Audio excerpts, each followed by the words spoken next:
Esta semana pues ha transcurrido con novedades propias del país en cuanto al invierno, algunos desastres, como un logro la reparación casi en tiempo récord de la ruptura del puente de Colorado en El Progreso, Jutiapa, que algunos medios malintencionadamente dijeron que Bukele había sido el que había salido rápidamente a repararlo, pero esto no es cierto. Fue desmentido desde el propio El Salvador y bueno, fue utilizado por algunos opositores al gobierno. Por ejemplo, el diputado Alan Rodríguez sacó una crítica muy severa al gobierno porque se había tardado en arreglarlo y en cambio Bukele había actuado rápidamente en resolver este problema. Pero no es así. Fue una manipulación muy burda también de algunos medios de comunicación. Estamos amenazados con la entrada de un huracán. Recordemos que estamos entrando apenas al invierno y que los desastres podrían darse, así que tenemos que estar muy prevenidos, ser muy cuidadosos en manejar en las carreteras, en no sobrecargar los vehículos, en revisar sus llantas y en transitar lo menos posible por las carreteras. Los furgones y los trailers son un gran problema de Guatemala, el cual no se resuelve en la medida en que el gobierno actual o los gobiernos del pasado no se han atrevido a construir una ruta de un tren de pasajeros o de carga del Pacífico al Atlántico. Somos la envidia de cualquier país en tener un corredor seco interoceánico, pero la incapacidad y la corrupción han impedido que Guatemala pueda tener rápidamente una vía de transporte por esta ruta. En cambio, tenemos los trailers y los furgones matando gente todos los días, destruyendo puentes y carreteras, alterando completamente el orden y la seguridad de las vías en Guatemala. Tenemos una infraestructura vial miserable, por así decirlo, debido a que el gobierno de Álvaro Arzú, porque hay que decirlo así, cedió la capacidad del Estado a las empresas constructoras privadas. Muchas constructoras pues son honradas, son eficientes, pero muchas de ellas han utilizado los recursos públicos solamente para hacer nuevos millonarios, y a eso se debe que las carreteras estén en mal estado, casi destruidas, y no se construye una nueva carretera, un camino rural asfaltado, porque todo se ha privatizado en este sentido. Pero vamos a hablar este día de otro tema que también es muy importante, es el tema de la seguridad en Guatemala. Tenemos como invitado a Eddie Morales. Bienvenido, Eddie. Eddie Morales fue director del sistema penitenciario durante la administración de Álvaro Colón. Y queremos empezar porque nos contés, Eddie, cómo fue tu experiencia, cómo llegaste a ese cargo. Bueno, casi duraste 4 años en el cargo y suponemos pues que tuviste muchos resultados positivos en tu gestión. Pero contanos algo de quién es Eddie Morales y cuál es la experiencia que tuvo en el sistema penitenciario. Bien, muchas gracias, Mario, por estar acá compartiendo no solo conocimientos, sino experiencia. Es largo, definitivamente, todo el camino que uno recorre. Un cantautor decía que caminando se hace camino. Entonces, creo que en función de mi experiencia, podría decirte que inicialmente yo tengo cierta formación tanto en el extranjero como a nivel nacional.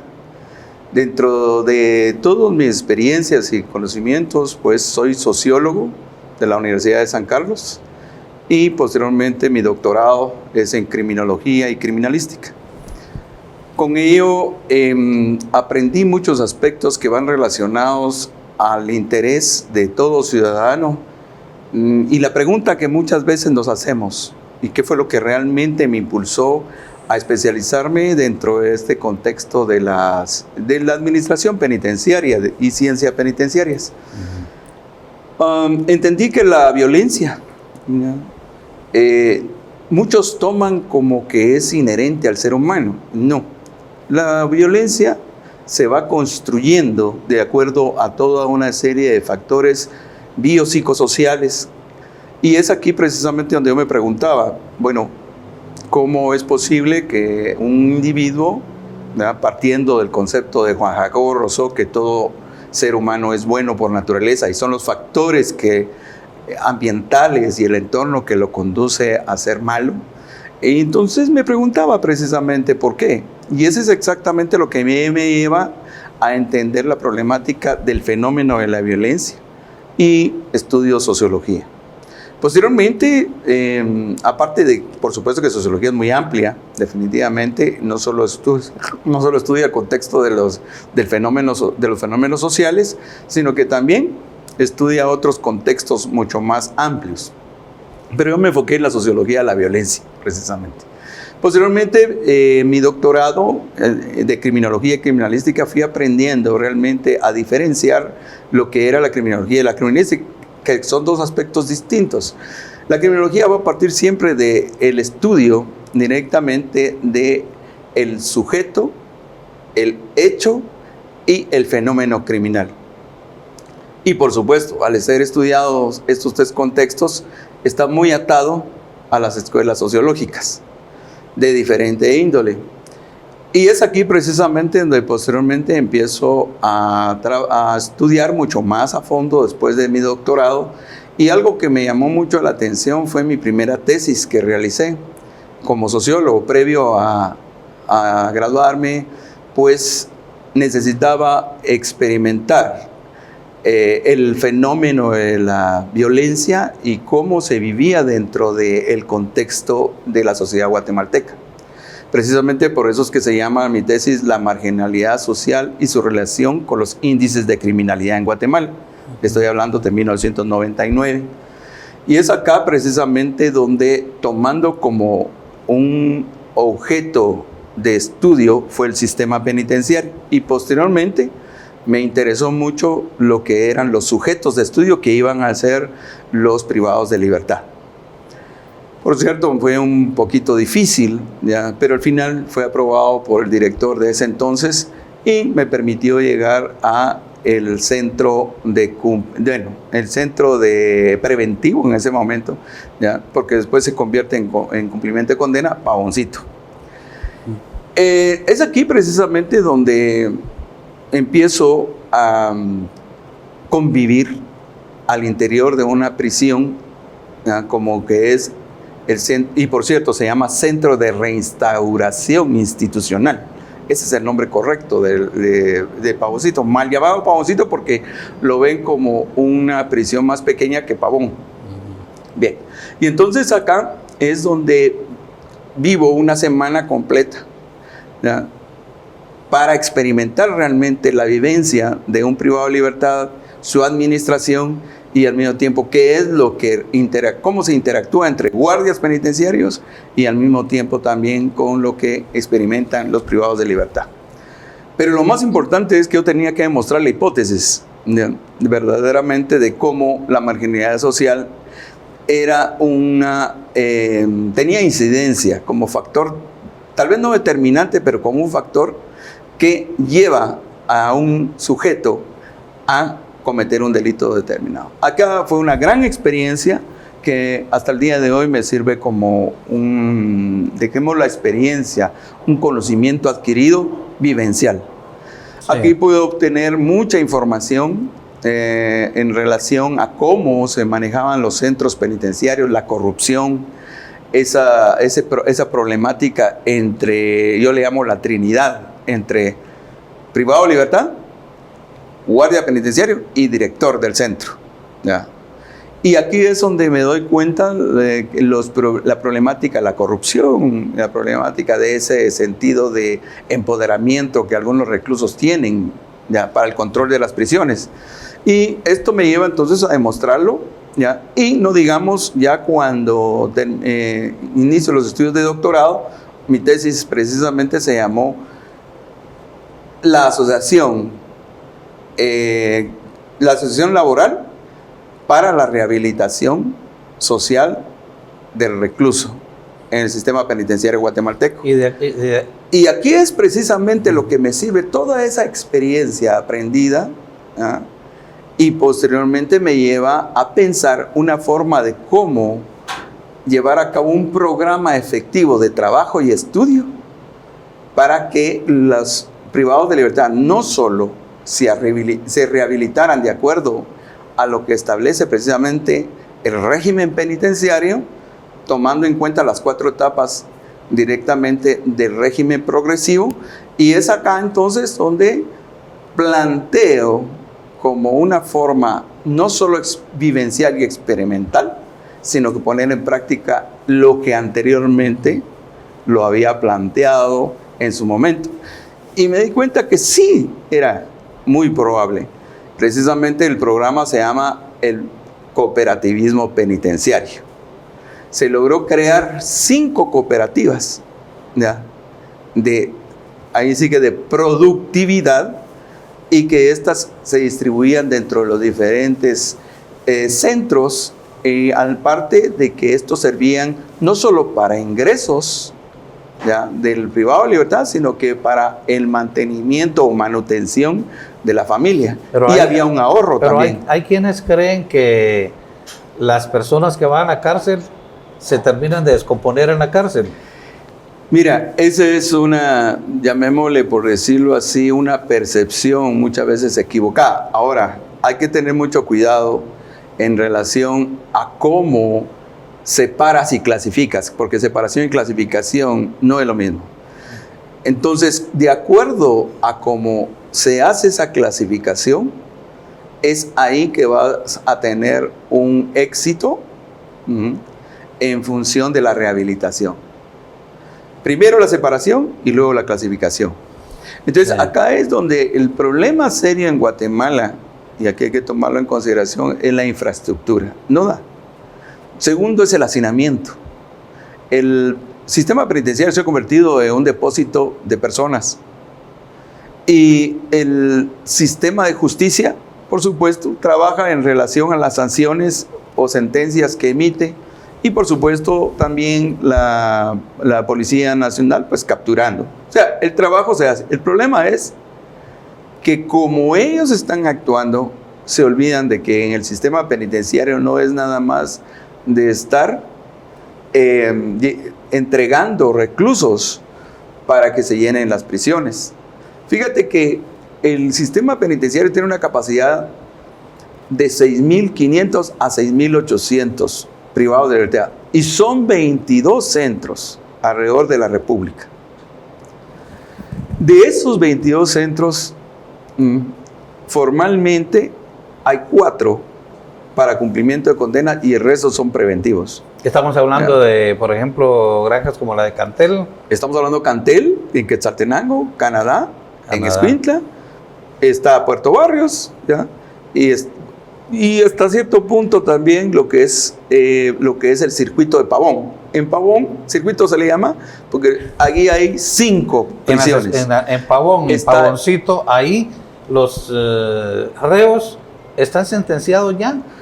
Ahora, como es tanta la falta de espacio, entonces se involucran tanto privados de libertad en situación preventiva como en cumplimiento de condena. Y esto lo vas a encontrar en todos los centros penales.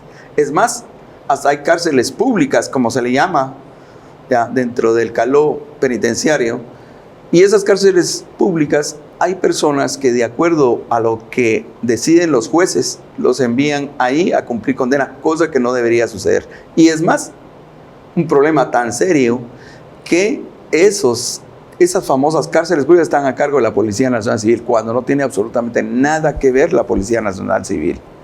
Entonces te puedes imaginar, son alrededor casi de, redondeamos el último conteo y análisis que se hizo de la situación de población penitenciaria, oscilaba entre 24.500 a 25.000 reclusos. para un sistema penitenciario que tiene una capacidad de 6.500 a 6.800, aquí estamos hablando ya un problema de seguridad nacional.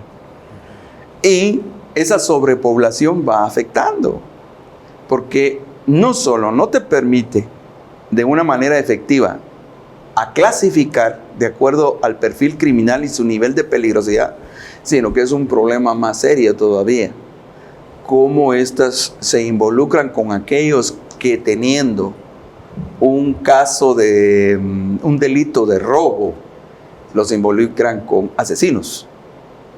Y aquí es donde, siempre lo he dicho, es hasta cierto punto para mí en particular, por experiencia penitenciaria, lo veo como un mito de que las prisiones son escuelas de crimen. ¿Ya? ¿Por qué te digo esto? Porque cuando hay una dirección general que realmente puede empeñarse a hacer una buena separación, ni siquiera clasificación, separación, desde el primer momento que una persona pisa una cárcel, desde ahí estás evitando esa problemática de que existe esa relación entre un asesino y alguien que está por problemas de manutención. Sí, yo me recuerdo. Entonces, ahí es, si no los haces, si no los separas, entonces ahí sí se convierte en escuela de crimen. Yo fui al Boquerón en una oportunidad y me encontré con a la hora de la visita, con un preso que tenía 2 años de estar en el Boquerón porque había roto el windshield de un vehículo y que no tenía pues cómo defenderse, cómo poner un abogado. Sí. Entonces hay muchos casos así en los que hay personas que no deberían estar detenidas porque son delitos menores. Por supuesto. Bueno, la delito verdad es delito. No es tanto menores ni mayores, pero por una clasificación coloquial. Pero son casos que deberían ser objeto de una sanción rápida. Sí. ¿Verdad? No sé si cárcel, pero el problema es que las cárceles de Guatemala están muy, ahí está todo el mundo. Y sobre todo gente de escasos recursos económicos. No sé, en tu experiencia, ¿cómo consideras aquel dicho que dice que la justicia es como una serpiente? Solo muerde que solo muerde a los débiles, a los descalzos. A los descalzos, sí. Porque yo veo que en el Boquerón y en otras cárceles, como me imagino Pavoncito, está gente de diversos delitos, por supuesto, pero de muy escasos recursos económicos por lo general. Totalmente, estoy bastante de acuerdo. Lamentablemente hay factores de índole social que intervienen en cómo un individuo se construye y termina siendo delincuente. Hay varios factores, pero no hay que tener mucho cuidado con que se criminalice la pobreza o la persona que está en una situación marginal o en situación de desventaja social.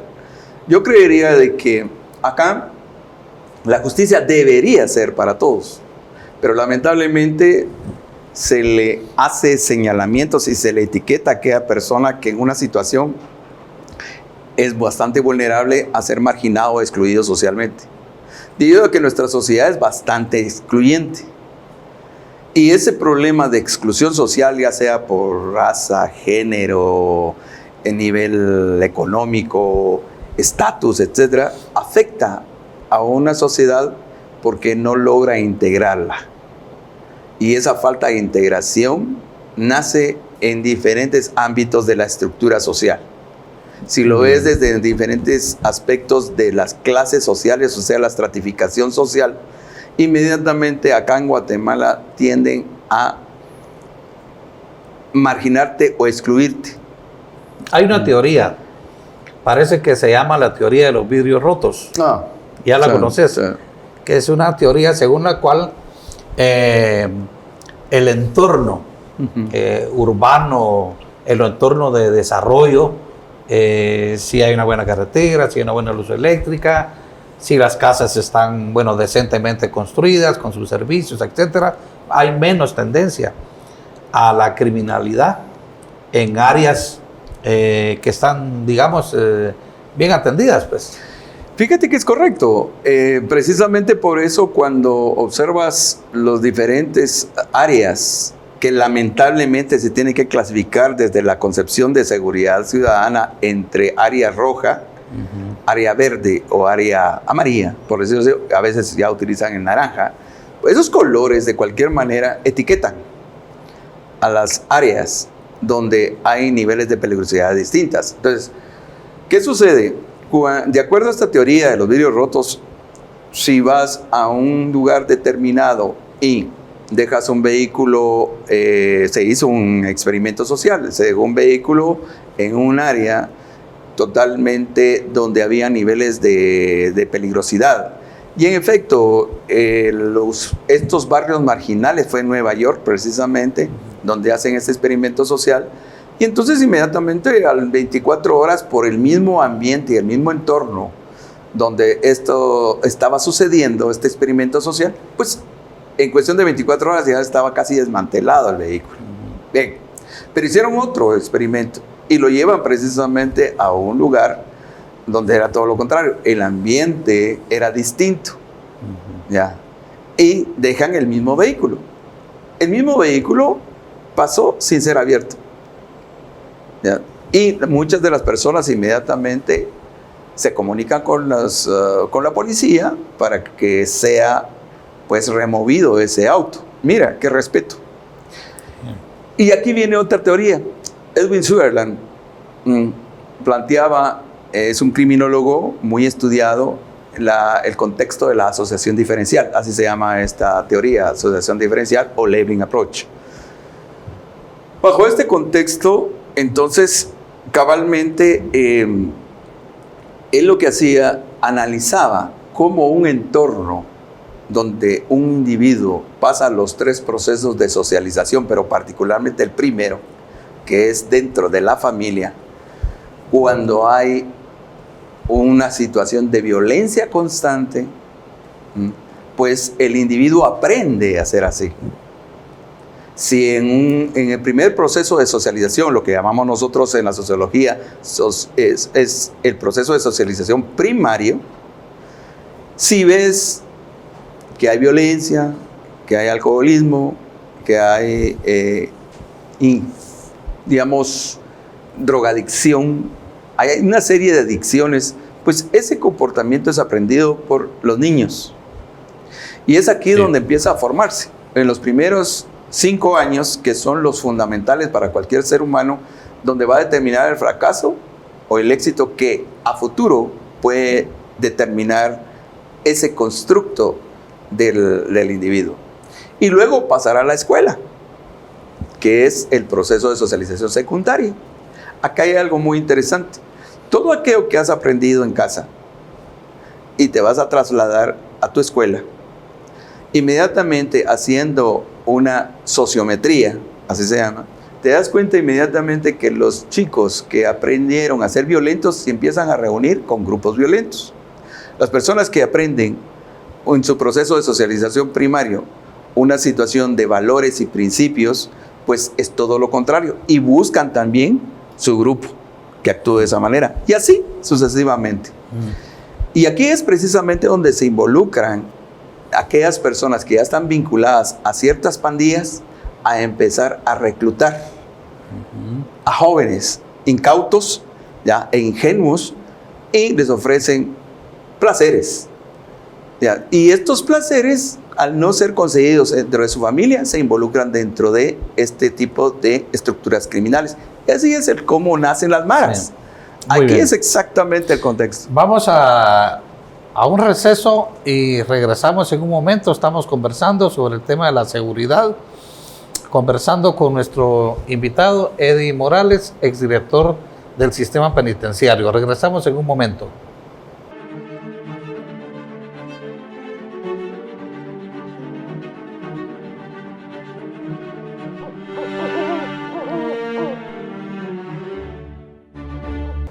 Estamos conversando con Eddie Morales, exdirector del sistema penitenciario, y siempre les recordamos que Seguros Mario Rodman está a sus órdenes con su especialidad de seguros y fianzas en el teléfono 2238-7300.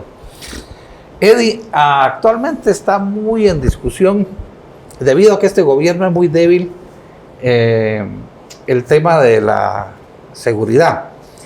Y constantemente se dice en círculos, digamos, de la oposición que hay mucha violencia, que hay mucha inseguridad. Pero estaba revisando algunos indicadores y parece ser que hay menos homicidios ahora en febrero de 2024 que en febrero de 2023. Por supuesto que son, digamos, indicadores que sí nos dan, digamos, numéricamente una baja, pero el fenómeno de la violencia y de la inseguridad en Guatemala siempre está presente. Si uno ve otros países, por ejemplo Cuba, en Cuba un asesinato conmueve a la opinión pública casi durante un año, pero aquí hay como 20 o 30 asesinatos cada día. Costa Rica pues tiene menos violencia también, aunque hay violencia, pero es de otro tipo la violencia, la inseguridad. En Costa Rica ha aumentado la pobreza también y ha aumentado un poco la violencia, pero es una violencia diferente y menor, por supuesto. Pero bueno, hay países de Europa donde han cerrado las cárceles porque ya no hay reos. Pero en Guatemala, pues comúnmente se dice que necesitamos más cárceles, que son insuficientes, y las que están superpobladas.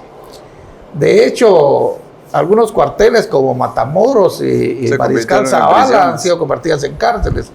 Bueno, de repente podría ser mejor convertir todos los cuarteles en cárceles. Pero por mucho que baje el índice, siempre es alto. ¿Por qué Guatemala es un país tan violento? Explicábamos un poco en el segmento anterior el tema de la marginalidad social como una de las causas, pero pues también preocupa mucho pues que en Guatemala la seguridad siga siendo un problema tan grande y que baje, por supuesto, pero que no baje tanto quisiera la gente. Es decir, que baje más quisiera la gente. Que fue a cero de una vez. Sí, exactamente, eso sería lo ideal, pero aquí hay mucha violencia. Hay muchos asesinatos que si uno describe cada día lo que pasa, los crímenes más sonados, ahí en el periférico mataron a 2 muchachos, 2 hermanos, hace como 3 o 4 días, que ahí iban al entierro del hermano. Cosas así, o ametrallamientos masivos. Bueno, tenemos un sistema social muy débil. El Estado no atiende los problemas sociales, económicos de la población, el desempleo. Pero, ¿qué se hace con el tema de la violencia, Eddie? Fíjate que voy a regresar un poco a algo que mencionaste, el cierre de las prisiones en Europa. Tuve la oportunidad de estudiar en la Universidad de Lund en el año 2006, cabalmente en Suecia. Me llama mucho la atención cabalmente el curso que llevé a cabo acá, que es de parte del posgrado. Precisamente era la prevención de la violencia en la escuela y la familia. Mira el título que es. Sí, claro. Y voy a partir de eso porque es importante. Y en efecto, entre todo el contexto, un grupo de profesionales de las ciencias sociales, entre sociólogos, criminólogos, psicólogos, pues me llama la atención lo que era precisamente las prisiones en Suecia. Un recorrido que se hizo me sorprendió y dije, bueno, aquí no hay. De verdad es un hotel de 5 estrellas, por decirlo así. Y su cantidad de población reclusa es escaso, verdaderamente escaso. No digamos la criminalidad. Estoy hablando de 2006. Ha tenido ahora otra serie de problemas, pero de diferente índole. Pero todo partía precisamente en lo que dije anteriormente. Los procesos de socialización primario y secundario. O sea, la familia y la escuela. Y algo muy interesante que observas allá, no encuentras esa desigualdad social existente como en nuestros países. Nadie envidia nada porque simple y llanamente todos tienen acceso a ello. Y el que es millonario pues paga de acuerdo a la cantidad. Pero aún así no vas a encontrar nunca esa gran distancia, ese abismo entre riqueza y pobreza. Bien, veámoslo en el caso de Guatemala, es todo lo contrario. Aquí vuelvo a insistirte,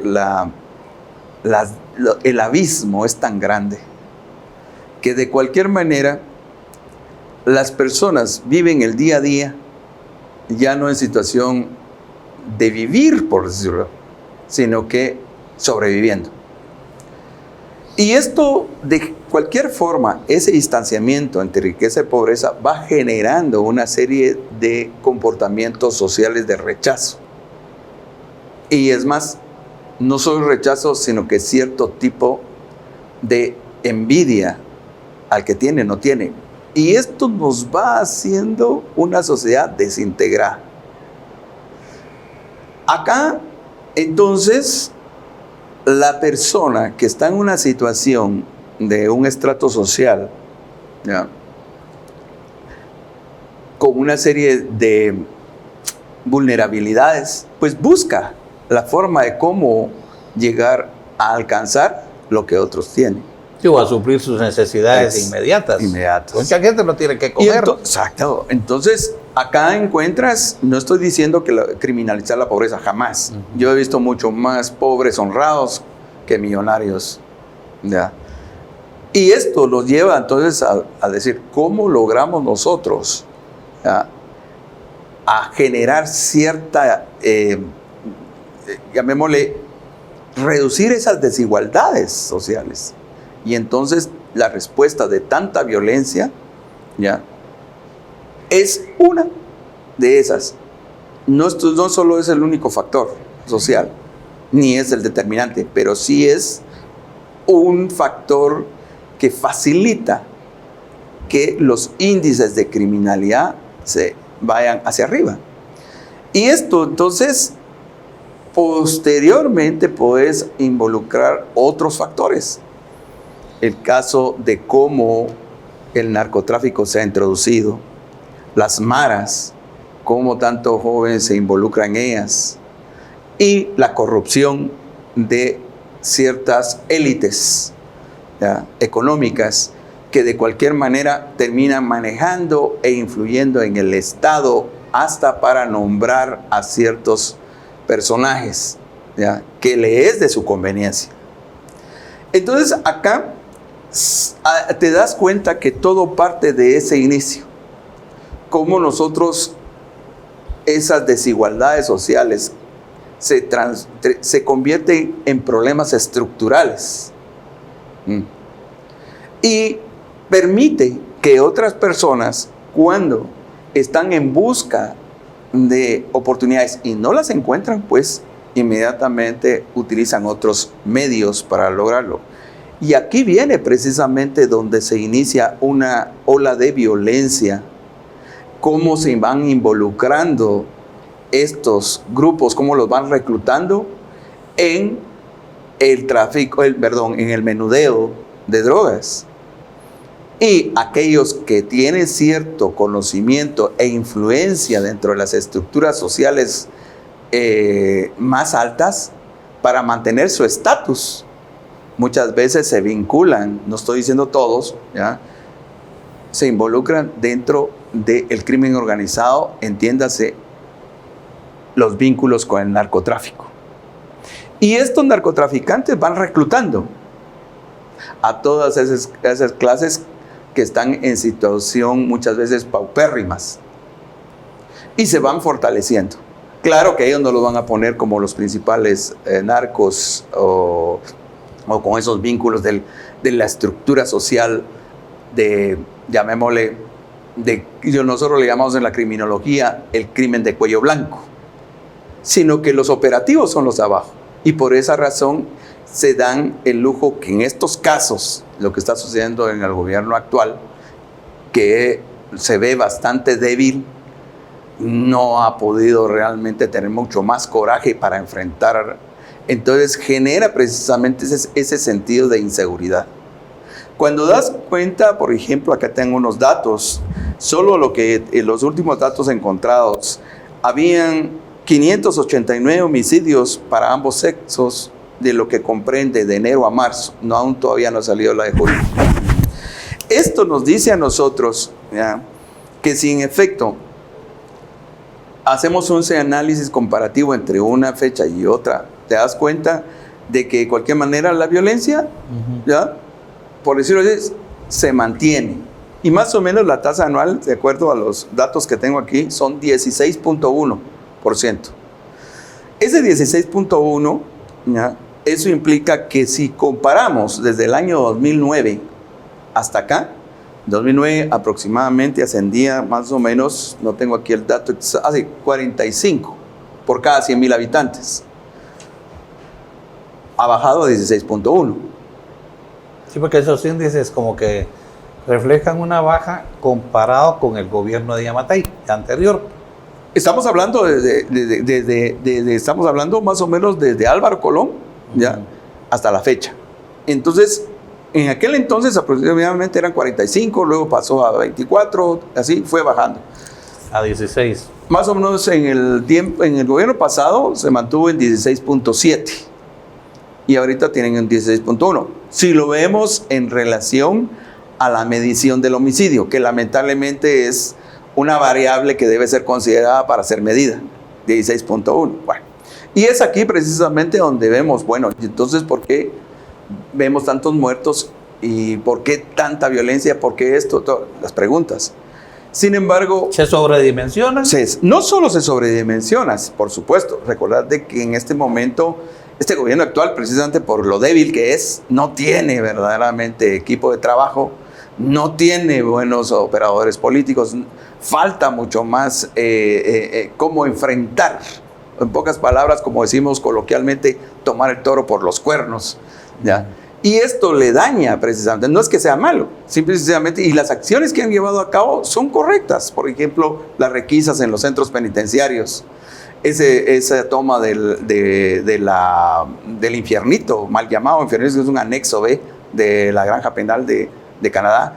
También las requisas que se han estado realizando, perfecto, esas son acciones. Pero el contexto de la seguridad es mucho más amplio, debe ir mucho más al contexto de cómo una planificación estratégica va a llevar a cabo una serie de reacciones ante esa criminalidad afuera y no solo adentro de los centros penitenciarios. Y aquí es precisamente donde hay que analizar y fortalecer la política criminal. ¿Qué es política criminal? Son todo el conjunto de acciones y estrategias que lleva a cabo el Estado para prevenir y reprimir la criminalidad. Entonces, cuando entendemos ese concepto, el Estado es evidente que debe impulsar esa política criminal mucho más eficaz. No solo en el contexto de cómo luchar contra la criminalidad afuera y cómo están esas conexiones adentro, porque hay que reconocerlo. Toda estructura criminal que se encuentra en los centros penales tiene conexiones directas con las estructuras externas o las que están afuera. Hay una conexión y entonces tiene que ser de una manera continua y simultánea. Cómo atenuar y atender ese problema. ¿Crees que lo correcto es lo que hizo Bukele en El Salvador? Mira, Bukele, yo tengo mis reservas en relación al contexto. No soy bukelista definitivamente, pero sí es de admirar algunas estrategias de seguridad que ha llevado a cabo. Sí, esos videos son realmente impactantes. Totalmente impactantes. Creo que el éxito de él ya es una persona que llega en el momento, ¿ya?, preciso, que sus estrategias de seguridad pública tuvieron impacto. y logra realmente descender los niveles de violencia en El Salvador, y que realmente de tener alrededor casi de ser un país muy violento, lo baja a un país. Pero hay una relación más seguro. Sí, hay una relación, hay una relación entre la criminalidad. Creo que Guatemala no ha llegado a los niveles de El Salvador, de cómo estaba. Ese era el punto que yo quería decir. Pero digamos, a veces se sospecha de una relación entre la criminalidad y lo político. Sí. Digamos, por ejemplo, el caso de este muchacho Farruko. Sí. ¿Verdad? Que fue un escándalo nacional que duró casi más de una semana. Sí. Uno se pregunta en ciertos periodos, cuando se interesa golpear a un gobierno, como que hay más violencia. Sí.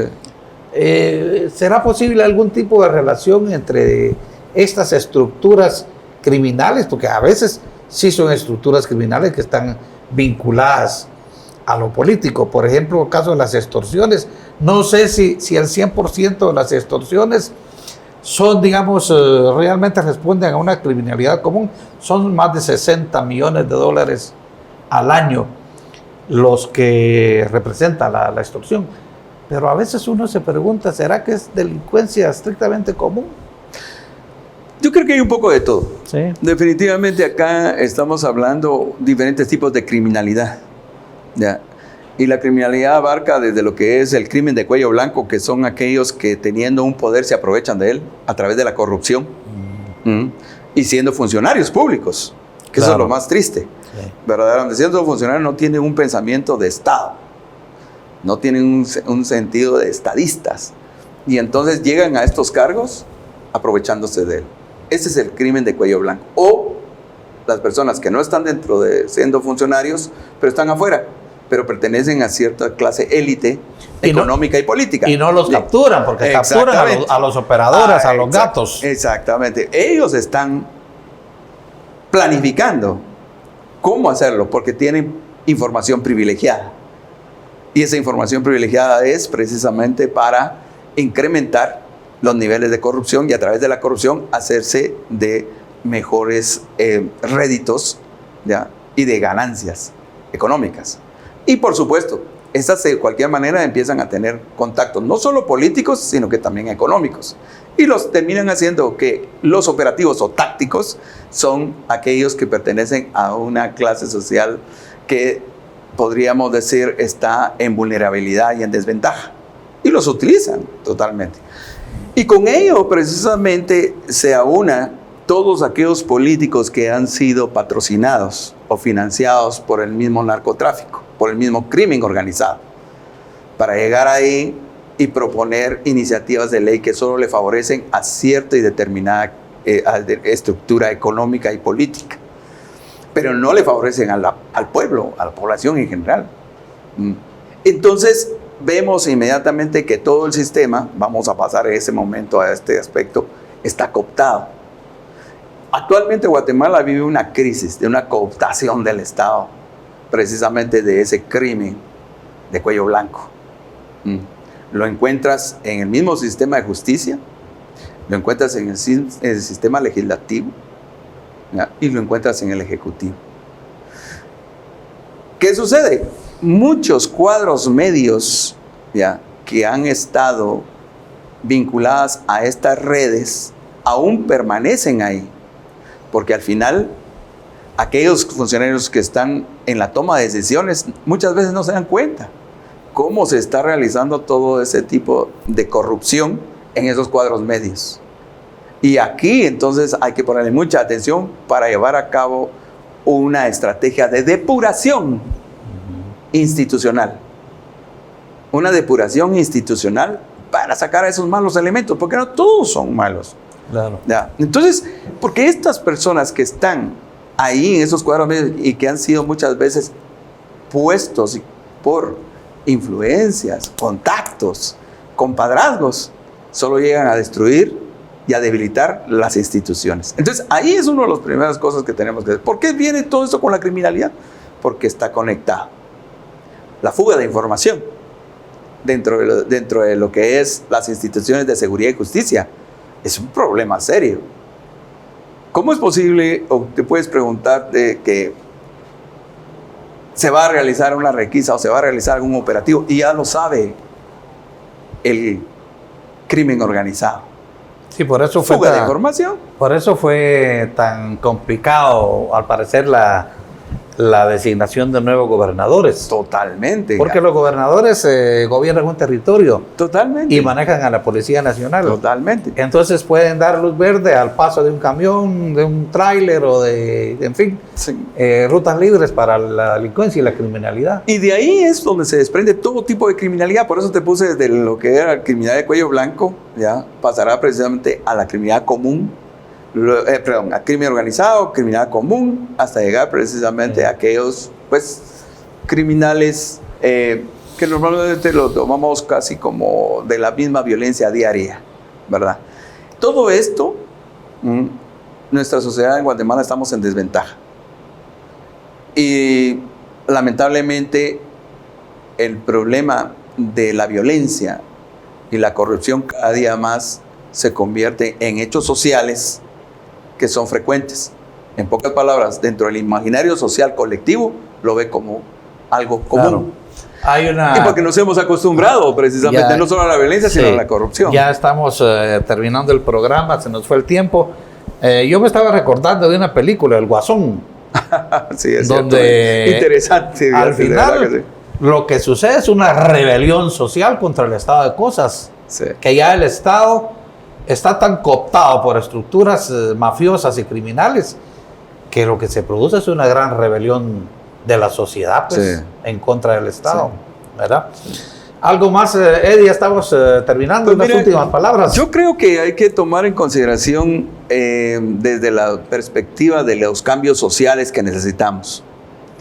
En la sociología y la criminología, cuando se estudia los fenómenos de la violencia, vamos a tomar 4 aspectos fundamentales, que son los procesos de socialización, el proceso de institucionalización, lo que son los controles sociales formales e informales, y cómo prevenir las desviaciones sociales, y por último, la cultura.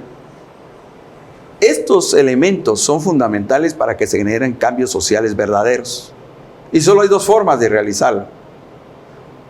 A través de la revolución, una revolución que es lo que estabas diciendo en el caso de la analogía que haces con el Guasón, la película del Guasón. Y entonces puede generar una revolución en ese caos. Y entonces eso puede generar una transformación total. Pero el problema, ¿cuál es? No sabemos si una revolución puede ser buena o mala.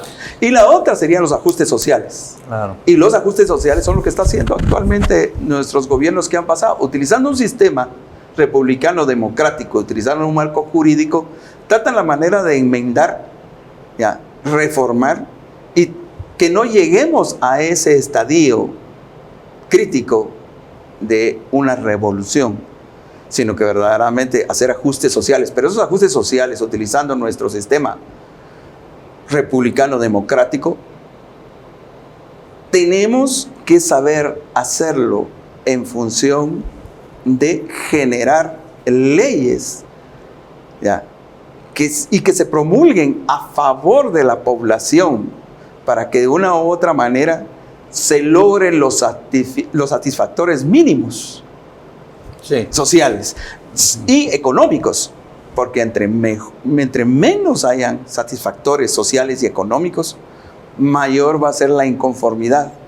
Y el crimen organizado no duerme y constantemente va a estar al acecho y reclutando a muchos más jóvenes, no solo para la distribución de drogas, para el consumo de drogas, sino que también para que se vinculen a esas estructuras operativas como las maras. Acá es entonces donde la política criminal debe tener un papel importantísimo, que es la prevención de la violencia. Y el otro coadyuvante, que sería la represión de la criminalidad, pero llevando a cabo estrategias efectivas, utilizando todo el sistema de seguridad pública, en este caso la policía, el sistema penitenciario y el sistema de inteligencia nacional, que juegan un papel importantísimo dentro de todo este contexto. Muy bien, bueno, muchas Y gracias. que recordar que algo muy importante, la seguridad de todos. Sí, y exacto. todos debemos de estar de una u otra manera organizados para prevenirla. Muchas gracias a Eddie Morales, exdirector del sistema penitenciario, por habernos acompañado en este programa. Hemos analizado el tema de la seguridad, el tema de la criminalidad y pues nos damos cuenta que las condiciones sociales y económicas de la población son un factor muy importante y que los contrastes sociales que tiene Guatemala, la desigualdad que existe, también es otro factor. Tenemos magistrados que ganan más de 70,000 quetzales al mes con vehículos que tienen un costo de 700,000 quetzales. Y eso sencillamente no puede ser. Eso crea una desigualdad entre asalariados y no asalariados. Gente que gana 3,000 quetzales al mes, mientras hay operadores distritales de registro de la propiedad que pueden llegar a ganar hasta 240,000 quetzales mensuales por la revisión de documentos aparte de su salario base.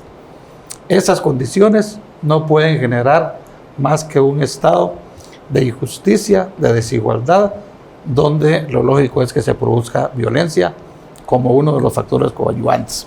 Así que muchas gracias por su atención y nos vemos la próxima semana en su programa de entrevistas y opiniones. Hasta próxima semana.